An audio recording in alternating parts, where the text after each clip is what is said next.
আইপিএলের দামামা বেজে গিয়েছে, আর দিন দুয়েক পরেই শুরু হচ্ছে টুর্নামেন্টের গ্রুপ পর্ব। নতুন মরশুম মানেই নতুন উদ্যম, নতুন আশা, নতুন স্বপ্ন।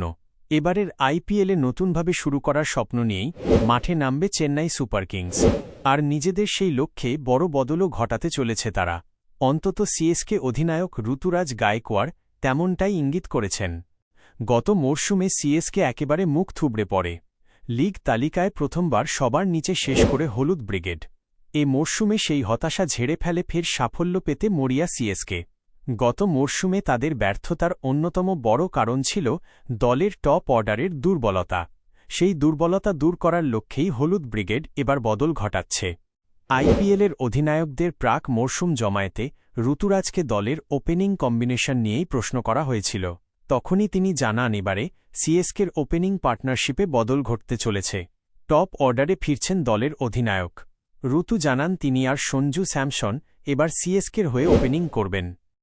গত মরশুমে সিএসকের হয়ে শুরুতে ঘুরিয়ে ফিরিয়ে ওপেনিং করেছিলেন ডেভন কনওয়ে এবং রাচিন রবীন্দ্র। ঋতুরাজ ৩ নম্বরেই মূলত ব্যাটিং করেছিলেন।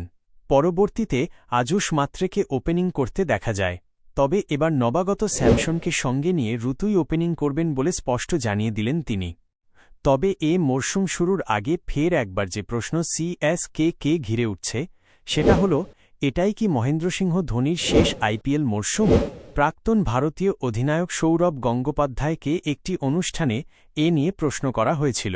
তিনি যদিও ধোনির আইপিএল থেকে অবসর নেওয়ার সম্ভাবনা নিয়ে কোনো স্পষ্ট উত্তর দেননি, তবে ইঙ্গিত দিয়েছেন যে তিনি ধোনির সঙ্গে এই বিষয়ে কথা বলতে পারেন।